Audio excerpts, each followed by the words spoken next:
이 한 주간 동안 얼마나 수고 많으셨습니까?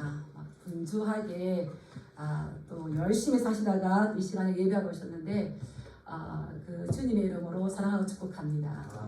말씀 가운데서 힘을 얻으시고 또 치유받으시고 또 새 힘을 얻으시길 축복합니다. 우리가 읽었던 마태복음 5장 사실 13절부터 16절까지가 이제 전하고자 하는 본 핵심인데 제가 일부러 한 10절부터 이렇게 읽었어요. 이 말씀은 이제 그 위에 있는 팔복의 말씀에 대한 이제 결론인 거죠. 그래서 이제 팔복을 들었던 너희들은 어떠한 삶을 살아야 되느냐. 그 삶이 소금과 빛의 삶이다. 사실 이 본문은 설교하기가 쉽지 않아요. 저도 설적 이 팔복에 대해서 설교할 때 이 부분을 살짝 넘어갔었습니다. 너무나 뻔한 이야기고 너무 흔한 이야기고 그래서 이 소금과 빛이 우리 일상생활에서 너무나 중요하기도 하고 흔하기도 하지만 또 중요하죠. 그런데 다시 이 본문 말씀 우리는 또 무시할 수가 없는 이야기입니다. 그래서 팔복 말씀을 다 전하시고 난 다음에 결론적으로 팔복 설교를 하시고 난 다음에 예수님께서는 결론적으로 너희들은 어떤 삶을 살아야 되냐 이렇게 가르쳐 주시면서 이것이 이제 너희들은 빛과 소금의 사명이다 이렇게 하셨어요. 그런데 우리 성도들에 있어서 사명은 굉장히 중요하죠. 근데 예수님께서도 가서 너희가 모든 족속으로 제자를 삼아 이렇게 나오는 게 처음부터 가라고 하신 것이 아니라 제자들을 훈련시키셨어요. 몇 년 동안요? 훈련시키시고 말씀으로 양육하시고 난 다음에 가라 하셨어요. 근데 우리는 어떻습니까? 은혜 받으면 가려고 하죠. 그래서 이 사명을 주셨는데 이 사명이 말씀보다 우선되지는 않는다는 겁니다. 이 소금과 빛의 삶을 살기 위해 전에 이 팔복을 가르치면서 천국에 속한 자들은 하나님의 나라에 속한 자들은 어떠한 내면적인 특성을 가지고 사느냐. 그래서 이 마음에 이 내면에 하나님의 말씀과 하나님의 나라를 소유하지 않고는 빛과 소금의 삶을 살아내기가 쉽다 쉽지 않다? 쉽지 않을 뿐만 아니라 불가능한 거죠. 그런데 이 팔복에 대해서 설교하시면서 맨 마지막에 복이 뭡니까? 우리가 읽었던 의를 위하여 박해를 받는 자는 복이 있나니. 그래서 이 팔복의 결론도 거의 10절과 같고요. 전체적인 결론이 이 소금과 빛의 이 말씀입니다. 이것을 염두에 두고 우리가 13절 말씀을 한번 읽어보겠습니다. 시작. 너희는 세상의 소금이니 소금이 만일 그 맛을 잃으면 무엇으로 짜게 하리요? 후에는 아무 쓸데없어 다만 밖에 버려져 사람에게 밟힐 뿐이니라. 우리가 이 소금의 특성을 너무나 잘 압니다. 그런데 예수님은 제자들에게 너희는 세상의 소금이니라고 말씀하셨어요. 그래서 여기서 너희는 누구냐는 겁니다. 너희는 누구일까요? 너희는 팔복의 이 설교를 듣고 있는 제자들인데요. 더 구체적으로 말하면 그 바로 위에 의를 위해서 박해를 받는 자들인 겁니다. 의를 위해서 욕을 당하고 박해를 받고 이 핍박을 받는 너희 제자들은 누구라고요? 세상의 소금이라는 거예요. 너희는 세상의 소금이니 너희는 뭐다? 소금이다. 여기서 너희는 이다. 예수님께서 나는 이다. 나는 참 목자다. 나는 양의 문이다. 나는 세상의 빛이다. 그 이다 했던 건데 여기서 A, B가 적혔는데 너희는 소금이라는 거죠. 우리의 정의는 우리의 정체성은 소금인 줄 믿습니다. 너희는 소금이라는 거죠. 그래서 우리가 제자로 부르심을 받았어요. 너희는 소금이 되라가 아니라 너희가 제자로 부름받은 그 순간부터 너희는 무엇이라고요? 이미 소금이라는 거죠. 그래서 너희는 세상의 소금이라는 것을 이거 확언하는 선포하는 말씀입니다. 우리는 소금이 돼야 된다. 너희는 소금이 되라. 명령한 것이 아니라 너희의 정체성은 뭐라고요? 세상의 소금이라는 겁니다. 그래서 이 세상의 소금인데 이 제자들은 이 소금이라는 거는 일상생활 속에서 너무 귀하죠. 너무 중요하죠. 그래서 제자들 뭐 부름받은 사람 중에 그렇게 특별하게 잘난 것은 없지만 너희들은 지금부터 세상에서는 없어서는 안 될 아주 중요한 존재라는 걸 지금 강조하고 있는 겁니다. 너희는 어디의 소금이라고요? 네, 세상. 제가 자꾸 어디라고 이렇게 물어보는 이유가 있는데 세상의 소금이에요. 그래서 이 세상은 어떤 건가? 이 세상은 우리가 이제 이 헬라어 원문에는 게 해가지고 이게 땅을 의미해요. 히브리어로 말하면은 아마다 이건데 땅인데 아마 너는 세상의 빛이다. 이 세상으로 같이 가기 위해서 세상으로 번역했는데 이것은 땅을 이야기하는 거예요. 그래서 너희는 땅의 소금이니. 그래서 이 땅은 하나님께서 우리가 말씀으로 개척해야 되는 이 곳이 땅입니다. 땅, 세상. 너희는 세상에 속한 사람 되지 말아라. 이렇게 할 때에 세상, 땅은 우리가 하나님과의 관계 가운데에서 신학적으로 본다 이러는데 신학적으로 보면 이 땅은 죄로 얼룩져 있는 불완전한 곳입니다. 그리고 이 땅은 하나님을 대적하는 장소이고요. 진리를 따르는 자들을 박해하는 어두운 곳이죠. 그래서 성도들은 이 땅에 살지만 이 죄로 얼룩진 이 불완전한 땅에 속해서는 안 되는 겁니다. 우리가 가끔 이야기합니다. 교회가 세속화가 되었어. 땅에 속했다는 거죠. 그래서 우리는 교회는 진리의 말씀을 가지고 세속화된 그 땅을 향해서 나가야 되는데 이제 어떻게 되었는지 이제 교회가 세속화, 성도가 세속화는 안 되는 거죠. 골로새서 말씀을 보면 너희는 땅에 있는 지체를 죽이고 오히려 위의 것을 찾고 위의 것을 마음에 두라고 했습니다. 그러할 때 너희는 세상의 소금이다. 이 소금이다 이렇게 말씀하실 때 제자들의 존재가 어떠한 자가 되어야 되는지 어떠한 모습으로 세상에 존재해야 되는지를 말해주고 있어요. 저도 이제 어릴 때부터 예수님을 이렇게 믿으면서 너희는 세상의 소금이다, 세상의 빛이다. 소금은 맛을 짜게 낸다, 방부제가 된다. 이런 것은 아닐 것 같은데 좀 더 다른 의미가 있을 것인데 굉장히 알고 싶었어요. 그래서 제가 목사가 되고 난 다음에 이것을 또 배우기도 했고 또 살펴보기도 하면서 그렇구나. 예수님은 이게 소금에 대해서 소금학 개론에 대해서 이야기하려고 하신 것이 아니라 너희들의 정체성이 어떠한 자로 살아가기를 원하는지를 아주 중요한 처음으로 입을 열어서 말씀하실 때에 우리에게 주신 사명이거든요. 그래서 우리가 잘 살펴볼 필요가 있는 겁니다. 그래서 이 땅을 우리가 알아봐야 될 건데요. 이 복음서를 기록했을 때에 저자들마다 그 독자가 있어요. 청중들이 있어요. 똑같이 하나님 믿는 사람들, 불신자를 위해서 한 것이 아니라 마태복음의 이 독자들은 누굽니까? 청중들은 유대인들이에요. 그리고 마가복음도 유대인과 이방인들, 로마인들, 그리고 누가복음은 이방인들, 이 요한복음은 유대인뿐만 아니라 이방인뿐만 아니라 모든 사람들을 위해서 지어졌는데 제가 가끔 이 마태복음을 설교하면서 마태복음은 유대인들에 대해서 유대인들에게 이 예수 그리스도를 설명하기 때문에 유대인들은 구약이 아주 능통하죠. 능통하기 때문에 요한계시록에서는 구약을 인용한다는 말이 없이 구약이 굉장히 많이 나와요. 근데 마태복음을 이해를 하려면은 구약에 대해서 깊은 이해도가 있어야 되더라고요.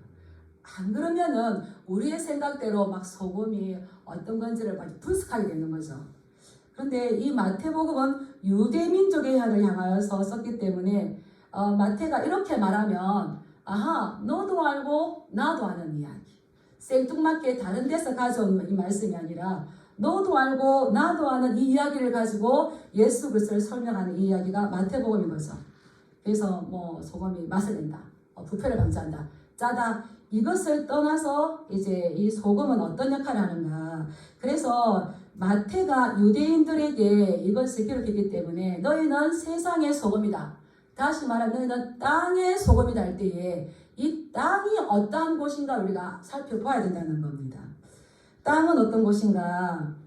창세기 2장 10절 말씀에 보면 강이 에덴에서 흘러나와 동산을 적시고 거기서부터 갈라져 네 권원이 되었다. 이렇게 나왔어요.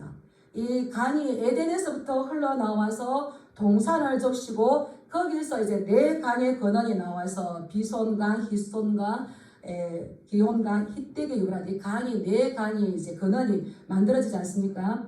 그래서 하나님은 에덴에 계시고 에덴 동산이 있고 에덴 동산 아래에 땅이 있어요. 그래서 이 3층 구조로 되어 있거든요.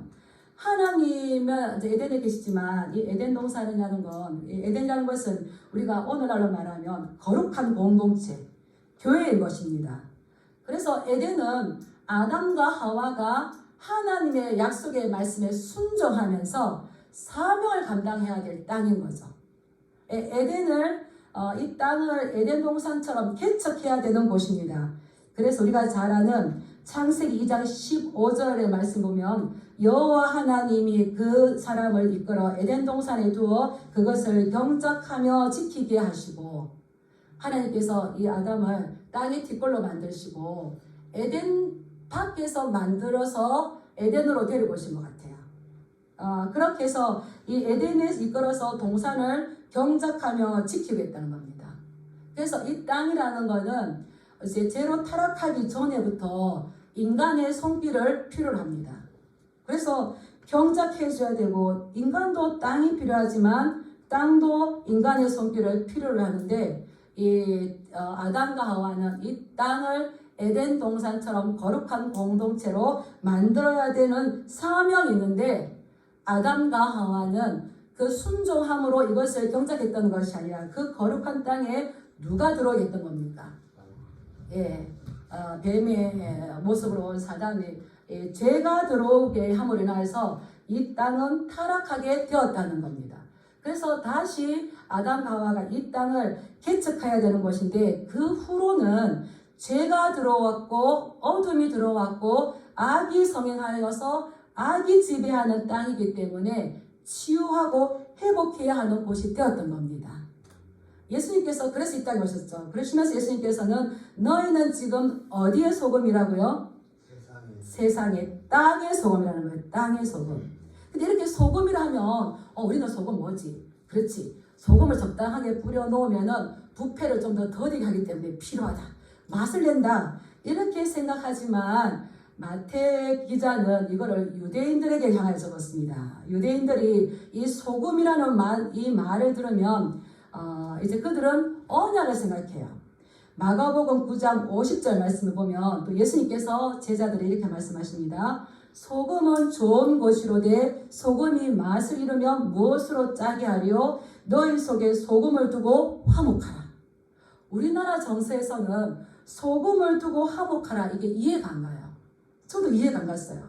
예수님께서 뭐라고 했습니까? 소금을 두고 너희 가운데 서로 화목하라, 이렇게 했는데, 이 소금은 따라해 볼까요? 소금 언약. 언약의 소금. 너희는 소금에 이 언약을 두고 너희들은 서로 화평하게 해라. 이 소금 언약, 이 언약의 소금, 이것은 사실은 레위기 2장 13절에서 가져왔거든요. 레위기 2장 13절에 보면, 레위기는 어디서 주신 말씀입니까? 이스라엘 백성들이 시내산에 머물 때에 하나님께서 모세를 통하여서 주셨던 그 율법의 말씀입니다. 레위기 2장 13절에 보면 내 모든 소재물에 소금을 치라. 내 하나님의 언약의 소금을 내 소재에 빼지 못할지니 내 모든 예물에 소금을 드릴지니라, 이렇게 말씀하셨어요. 내가 하나님께 예물을 드릴 때에, 그 소재물을 드릴 때에 그 소재물의 모든 예물에 소금을 빼지 말고 반드시 소금을 드려야 되는데, 이 소금의 이름이 언약의 소금이라는 거예요. 그래서 이 소금을 쓰라고 그랬는데, 너희 속에 소금을 두고 화목하라. 이건 어떻습니까? 이 하나님의 말씀은 변함이 없는데, 너희가 열심히 하는 것도 중요하고 능력이 있는 것도 중요하지만, 하나님 앞에서와 하나님 사랑과 이웃 사랑의 관계 중에서 열심과 특심과 열정보다 더 중요한 게 뭘까요?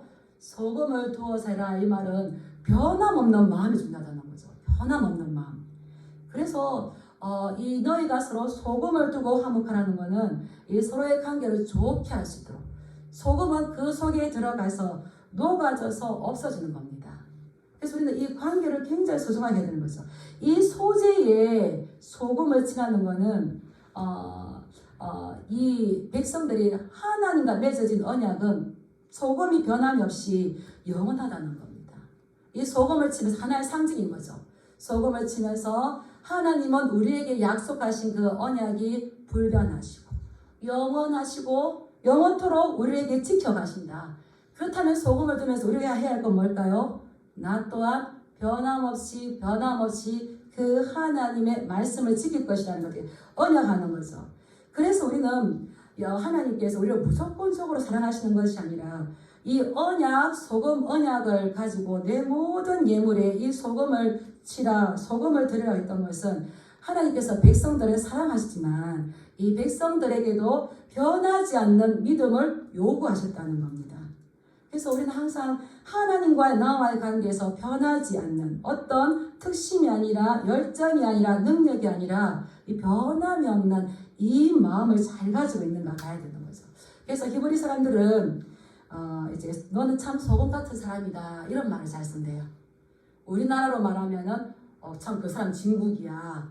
소개할 때에 잘 모르지만 이렇게 보니까 믿을 만한 사람이고 또 인격도 신실하고 어떤 공동체에서 서로 신의를 지킬 줄 알고 또 공동체에 충성할 줄 아는 사람, 기대되는 사람, 이런 사람을 진국이야 이러는 것처럼 히브리 사람들은 그러한 사람은 소금 같은 사람이다 이렇게 하는 거예요.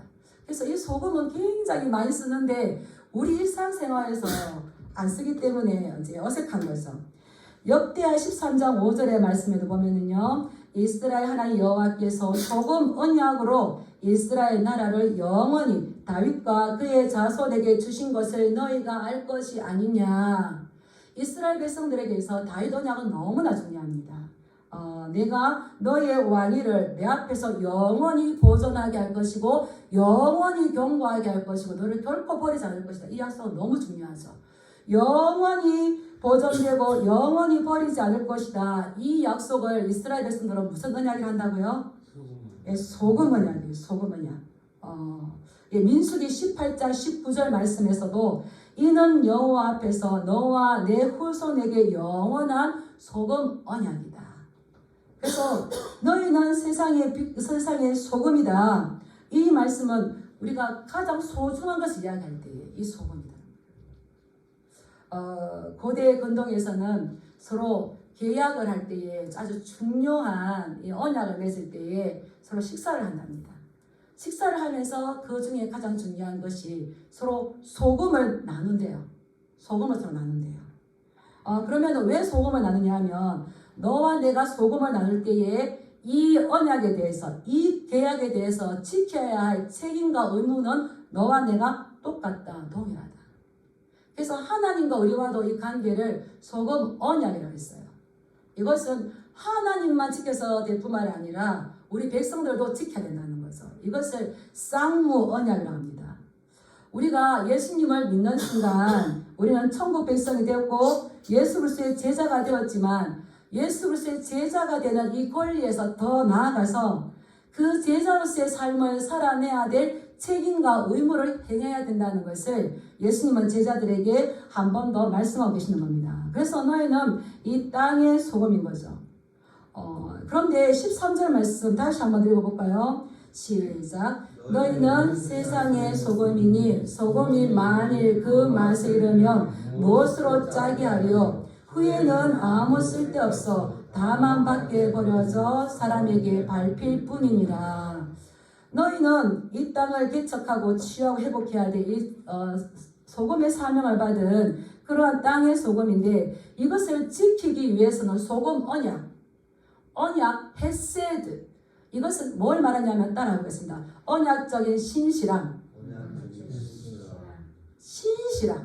너희가 내 제자로서 땅의 소금이 되었다면은 이제 그것을 지킬 수 있는 힘은 언약적인 신실함을 가지고 있을 때에 다 가능하다. 그런데 소금이 그 맛을 잃는데요. 이러면은 밖에 버려진대요. 근데 이것은 사실 있을 수 없는 일입니다. 그 나라와 나라 사이 서로 관계 가운데에서 소금을 두고 언약하는 이유는 왜 그렇겠습니까? 참 소금은 귀중한 것 같아요. 소금을 불에 태운다고 소금의 본질이 없어질까요?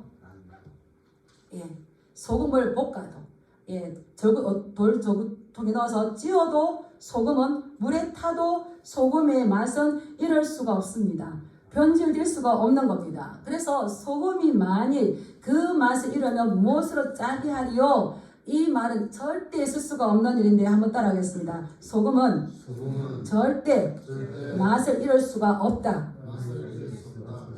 너희는 세상의 소금이다. 제자들이 나온지라 이들은 박해를 받는다고 할지라도 예수님의 제자된 너희 땅의 소금인 너희들은 변질되거나 바뀌거나 희석되지 않는다는 거죠. 그래서 너희는 세상에, 너희는 땅의 소금이다. 그러면 또 여기서 너희는 제자인데 의를 위해서 핍박받는 것.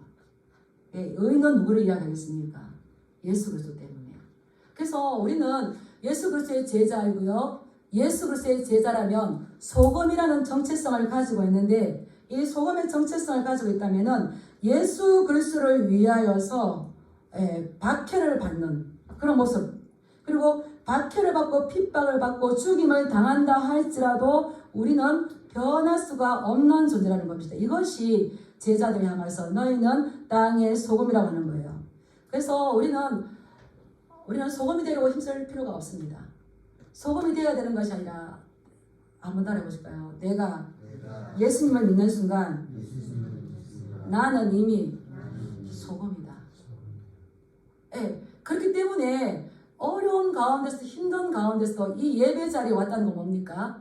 소금이라는 거예요. 아 그렇구나. 이것은 뭐 어디 불에 태워도 볶아도 물에 뭐 희석을 시켜도 뭐 빻아도 그 맛을 잃을 수 없기 때문에 히브리서 11장에 나오는 많은 믿음의 사람들이 그렇게 많은 고난과 핍박과 톱으로 켜는 것들과 배임을 당하여도 그들은 바뀌지 않았었어요. 그래서 히브리서 11장 33절의 말씀을 보면 그들은 믿음으로 나라들을 이기기도 하고 의를 행하기도 하며 약속을 받기도 하며 사자들의 입을 막기도 하였다는 겁니다. 이게 우리 믿음의 사람들의 본질이라는 거죠. 그래서 나는 맛이란 소금 위에 할 수가 없는 거예요. 그럼 뭡니까? 우리 가짜라는 거죠. 소금은 절대로 맛을 잃을 수가 없고 예수 그리스도의 제자, 하나님의 백성, 하늘에 속한 사람이라면은 당연히 우리는 소금의 맛을 낼 수밖에 없다는 겁니다. 이걸 잘 기억하시고 우리가 어떤 상황에 가든지 우리가 그래도 살고 봐야지 이런 분들이 계셔요. 그런데 뭐 손양원 목사님, 주기철 목사님, 또 전북 신안의 문준경 전도사님 이런 분들은 소금이기 때문에 오히려 더 핍박과 박해와 고난이 왔을 때 어떻습니까? 차라리 내가 목숨 잃을지언정 그 복음을 향해서 변질되지 않고 퇴색되지 않고 환경에 정하는 것이 아니라 그 본질 소금의 정체성을 가지고 나아가서 맛을 내었다는 거죠. 우리 이러한 저와 여러분들에게 주님의 이름으로 축복합니다. 아멘. 제가 이 말씀을 발견하고 난 다음에 아하 그렇구나. 우리가 어떤 다른 것도 있겠지만 우리는 절대 예수 그리스도의 제자로 부름받았다면 그 선택받았다면 너희는 언약적인 신실함을 가지고 박해 상황이 오든지 핍박 상황이 오든지 악한 말로 욕을 당하든지 할 때에도 오히려 기뻐하고 즐거워하여서 이 복음의 말씀에 와서 더 전진하는 소금이라는 겁니다. 그 다음 예수님께서 뭐라고 말씀하셨는지 한번 보겠습니다. 14절 말씀 보겠습니다. 시작. 너희는 세상의 빛이라 산 위에 있는 동네가 숨겨지지 못할 것이요. 예수님께서 제자들에게 이 의를 위해서 박해받는 제자들에게 너희가 박해받는 이유는 왜 박해를 받는다? 세상의 빛이기 때문이다. 너희가 이 어려움 당하는 모든 일들은 너희는 세상의 빛이기 때문인 거죠. 그래서 이 빛은 숨겨질 수가 없는 겁니다. 소금이 녹아져도 변질될 수 없는 것은 이 빛은 세상 속에 들어가서 세상과 전혀 다르지만 세상을 변화시키는 생명의 능력이 있는 거죠. 그래서 빛과 소금의 사명을 감당한 사람들은, 제자들은, 그리스도인들은 들어간 곳을 하나님의 나라로 변화시킵니다. 반드시. 그게 타협되어지거나 그게 그냥 그 매너리즘에 빠지는 것이 아니라 그곳을 반드시 빛의 나라로 변화를 시키는 겁니다. 왜 그렇습니까? 사람이 등불을 켜서 말 아래에, 등불을 켜는 이유는 말 아래에 둬서 어둡게 하려고 있는 것이 아니라 모든 사람에게 비추기 위한 거죠. 근데 이 말씀은 또 구약에서 왔습니다. 유대인들에게 이 말을 할 때에 아하, 너희는 세상의 빛이다. 산 위에 있는 동대가 숨겨지지 못할 것이고 이같이 너희 빛이 사람에게 비치게 하여서. 산 위에 있는 동네가 다 불을 켰을 때 숨겨지지 못하는 것처럼 너희도 숨겨지지 못할 것인데, 그것은 이사야 2장 2절 말씀인 거죠. 이사야 2장 2절 말씀을 보면 말일에 여호와의 산이 모든 산 꼭대기에 굳게 설 것이요 모든 작은 산 위에 뛰어나리니 만방이 그리로 모여들 것이라. 예, 이사야 선지자가 이렇게 말씀하셨어요. 말일에 여호와의 산에 있는 모든 산 꼭대기에 여호와의 신이 굳게 설 것이라는 겁니다. 이 말이 마지막 날에, 종말의 날에, 지금 이제 예수 그리스도께서 이 땅에 오실 때인 거죠. 산 위 꼭대기, 여기 산 위에 있는 동네, 이 말은 시온산에 있는 예루살렘 성전을 이야기하는 겁니다. 예루살렘 성전. 이것이 다 드러나서 모든 작은 산들에게 뛰어나서 만방이 그리로 모여들 것인데, 사실은 예수님께서 이 땅에 오셨을 때에 그러하지를 못했어요. 이 예루살렘 도시가, 예루살렘 성전이 있는 이 시온산, 이 도시가 그렇게 많은 사람들이 모여들 정도로 이렇게 빛을 비추지 못했어요. 왜 그렇습니까? 예수님 당시에 이 예루살렘 성전은 그야말로 위선자들이 모여있는 곳이었어요. 그래서 예수님께서는 성전을 청결해버리잖아요. 성결 엎어버리잖아요. 근데 이것은 성전 청결이 아니라 성전을 없애신 거죠. 척결을 해버리신 거죠. 왜 그렇습니까? 그때 당시 예루살렘 성전에서 종교 지도자들 또 백성들 신앙생활할 때의 이중적인 모습이었어요. 그래서 속과 끝이 다른 예배자의 모습이었다는 겁니다. 예배 전의 모습과 예배 후의 모습이 달랐고요. 성전 안에서의 모습과 성전 밖에서의 모습이 다른.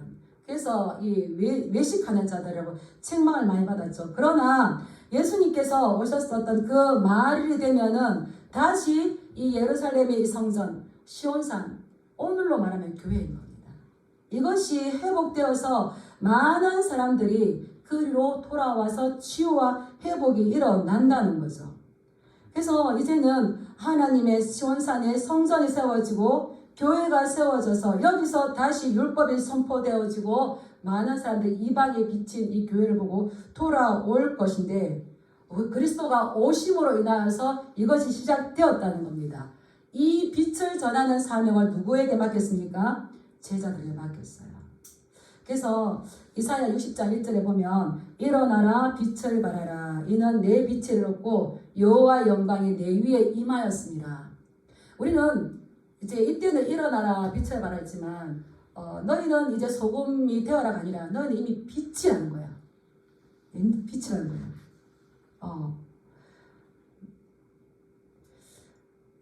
이 일어나라 빛을 발하라. 왜 일어나서 빛을 발해야 될까요? 이사야 60장 2절 말씀 보면은 보라 어둠이 땅을 덮을 것이며, 어둠이 땅을 덮을 것입니다. 앞으로 점점 이 땅은 더 어두워질 것입니다. 사회적인 구조가 어두워질 것이지만 사람들의 생각도 어두워질 것입니다. 마음도 어두워지고요. 그렇기 때문에 영혼도 어두워져서 하나님을 바라보지 못하는 무지가 더 진리를 덮을 것입니다. 그때 예수님의 그리스도의 제자, 우리는 타협되는 것이 아니라 어떻게 되겠습니까? 일어나야 된다는 거죠. 빛을 발해야 되는 거죠. 일어나라 빛을 발하라 이는 내 빛이 이르렀고 여호와 영광이 내 위에 임하였는데, 왜냐하면 앞으로 어둠이 땅을 덮을 것이고 캄캄함이 만민을 가릴 때에 우리를 세상에 없어서는 안 되는 소금과 빛으로 부르셨다는 겁니다. 그래서 예수님 말씀하셨죠. 요한복음 8장 12절에 보면 나는 세상의 빛이니 나를 따르는 자는 어둠에 다니지 아니하고 생명의 빛을 얻으리라. 그 빛으로 예수님께서 이 땅에 오셨어요. 그래서 우리는 그 예수님을 따르는 제자, 우리 여기서 약간 이 세상의 빛이라 이게 조금은 아쉬운데, 너희가 세상의 빛이라기보다는 너희 안에 있는 빛을 비추라. 너희 안에 있는 빛. 우리 안에 있는 빛이 누구십니까? 예수님. 그래서 우리가 사실은 결국은 캄캄함이 만민을 가리고 어둠이 땅에 덮을 때에 우리는 지속적으로 오히려 일어나서 내 속에 있는 이 예수 그리스도의 빛을 비춰야 되는 거예요. 우리 16절 말씀 한번 읽어볼까요? 16절 시작. 이같이 너희 빛이 사람 앞에 비치게 하여 그들로 너희 착한 행실을 보고 하늘에 계신 너희 아버지께 영광을 돌리게 하라. 아멘. 이같이 너희 안에 있는 이 빛을 세상에 비치게 하여서 너희의 착한 행실을 보고, 이 착한 행실, 윤리적인 거, 도덕적인 착한 행실이 아니라 여기서 말하는 착한 행실은 우리에게 소금과 빛의 삶이라는 겁니다. 언약적인 신실함을 가지고 너희가 빛이기 때문에 세상과 다르게 살면서도 오히려 세상에 들어가서 생명을 주는 그러한 자로 너희는 살아야 된다는 거죠. 이게 착한 행실인 거죠. 저는 이 착한 행실이 뭔가, 그래서 착한 행실, 제가 착해야 된다 생각했었어요. 착해야 된다. 근데 이 착한 행실은 바로 우리가 소금과 빛의 이 사명인 거죠. 그래서 이 착한 행실을 보고 하늘에 계신 너희 아버지께 영광을 돌리게 해라. 그들로 너희 착한 행실을 보고, 이 하나님께 영광을 돌리는 건 내가 영광을 돌리는 걸까요? 이방인들이 나의 모습을 보고 하나님께 영광을 돌리는 걸까요? 문맥상으로 본다면 그들로 너희 착한 행실을 보고, 이방인들이 우리의 소금과 빛의 역할을 보고 하나님께 영광을 돌리는 겁니다. 너희를 보니 과연 하나님의 자녀 같네. 우리에게서 삶이 바뀌어야 된다는 거죠. 서로 사랑하고 용서하고 위로자가 되어진 이 빛의 삶을 통하여서 세상 사람들은 우리의 그러한 삶을 보고 누구를 보게 된다는 겁니까? 하나님을 보게 된다는 겁니다. 그러면서 하나님께 영광을 돌린다는 겁니다. 어릴 때 그런 말 많이 하잖아요. 나가서 이제 행동 똑바로 못하면 야단을 많이 맞죠. 왜 그렇습니까? 자식은 부모의 거울이기 때문에 그런 거예요. 그래서 이 자녀가 반듯하게 했을 때에 너희 아버지 이름이 뭐뇨? 성함이 어떻게 되뇨? 네, 누구이십니다 하면은 칭찬하시잖아요. 그런 것처럼 내가 자랑하는 것이 아니라, 내가 그리스도인이라고 자랑하는 것이 아니라 그들로 너희 착한 행실을 보고 하늘에 계신 너희 아버지께 영광을 돌리게 해라. 우리가 예수 믿기 전과 예수 믿은 후에 우리의 변화된 성품을 보고 이방인들은 하나님께 영광을 돌리게 된다는 겁니다. 그래서 거칠었던 사람이 어떻습니까? 성품이 온유해지고, 속였던 사람이 정직해지는. 그래서 우리가 이런 변화된 삶이 이제 세상의 빛인데, 그런데 왜 어둠이 땅을 덮을 것이고 캄캄함이 만민을 덮겠습니까? 일어나라 빛을 발하라 했는데, 그것은 세상의 빛으로 살아가야 될 우리 빛된 이 제자들이 이 세상에 예수 그리스도의 빛을 비추지 못했기 때문인 거죠. 그래서 우리가 나가서 복음을 전할 뿐만 아니라 이 복음적인 삶을 살아낼 때에 세상은 누구를 보게 될까요? 하나님을 보게 되고 예수님을 보게 되고 그것으로 통하여서 하나님께 영광을 돌리게 된다는 겁니다. 우리는 사랑하는 성도님들이 나가셔서 이런 말을 들었으면 좋겠어요. 내가 예수도 잘 모르고 하나님도 잘 모르는데 너를 보니까 하나님이 살아계시네. 따라하겠습니다. 너를 보니까 당신을 보니까 내가 믿는 하나님이 계시는 것 같다. 예, 하나님 있는 것 같은데 너를 보니까 하나님 없다. 이러면 안 되겠죠. 그래서 너희의 착한 행실, 이 신실함, 서로 이 신실함을 가지고 이 하나님 앞에 영광을 돌려. 그래서 우리는 어떨 때 하나님 영광 받으세요, 영광 받으세요 했다고 해서 영광이 되는 것이 아니라 우리가 소금의 삶, 이 빛의 삶을 살 때에 그걸 통해서 하나님은 우리 영광을 받으신다는 겁니다. 예. 이 복음이라는 게 뭡니까? 예수님을 드러내는 거예요. 예수님을 드러내는 거. 복음은 기쁜 소식이고 좋은 소식이에요. 그래서 우리 제자인 우리가 그리스도의 이 빛된 삶, 소금의 삶을 살았을 때에 이것을 보는 이방인들은 기쁜 소식으로, 좋은 소식으로 볼 수밖에 없어요. 그래서 이방이 빛을 보고 주께로 나올 수밖에 없어요. 우리는 이것을 잘 분별하셔서 나갈 때에 나를 드러내는 것도 중요하겠지만 따라하겠습니다. 복음은 예수님을 드러내고 예수 그리스도를 나타내는 것이다. 예, 나타내는 거예요. 그래서 이 아프리카 선교사님 비문에 이런 내용이 있다고 합니다. 그 아프리카 그 원주민들이 이 선교사님에게 너무 고마워서 비문에 새겼던 것 같아요. 뭐라고 새겼냐면 당신이 우리에게 올 때 우리는 어둠이었는데 그러나 당신이 떠나간 지금 우리는 빛이 되었습니다. 아프리카의 환경적으로 생각적으로 마음도 무지하여서 빛이 없을 때에 그들은 선교사가 소금의 이 사명을 가지고 빛을 전하고 빛의 삶으로 살았을 때에 그 어두운 땅이 어떤 나라로? 빛의 나라로 바뀌었다는 겁니다. 이것이 어떤 삶입니까? 우리가 요한계시록 11장에 보면 두 증인의 삶인 거죠. 두 증인의 삶이 예수 그리스도 때문에 박해를 받고 욕을 당하고 악한 말을 받던 그렇다 할지라도 소금의 본질, 이 정체성이 바뀌지 않는 그 증인의 삶을 통하여서 세상의 나라가 우리 주와 그리스도의 나라로 된다는 겁니다. 그래서 이 아프리카에 있는 그 선교사의 비문이 당신이 우리에게 올 때에 근데 참 마음 아픈 것도 있어요. 이렇게 원주민들이 선교사들이 와서 우리 보고 눈 감으라고 했더니 눈을 감았더니 우리에게는 성경책이 있었는데 그들에게는 우리가 캔 다이아몬드가 있었고 우리의 원수가 있었다. 안 되는 거죠. 눈 감으라고 기도하라고 해서 기도하니 우리의 속에는 성경책이 있는데 우리가 수고한 것들은 그때 개척자들 가져가 버린 거죠. 그런데 그게 아니라 당신이 우리에게 올 때는 우리나라도 그렇잖아요. 우리나라도. 이 소금과 빛의 역할을 감당하기 위해서 선교사님들이 오기 전에는 어둠의 땅이었고 소망이 없는 이 땅이었습니다. 그러나 그들이 언약적인 신실함을 가지고 하나님 앞에서 변하지 않는 그들의 이 믿음을 가지고 점진에 나아갔을 때에 이 땅이 소망의 땅이다고 정말 강복이 돌아와서 이렇게 이런 오늘날의 이 대한민국이 된 것처럼 다시 우리에게는 너희는 세상의 소금이다, 빛이다라는 이 사명의 정체성을 가지고 땅으로 나아가는데 세상으로 나아가는데 그냥 나아가는 것이 아니라 이 세상은 따라하겠습니다. 나의 사명으로 개척하고 치유하고 회복해야 할 사명의 땅이다. 네, 그러기 위해서 우리를 보내주셨어요.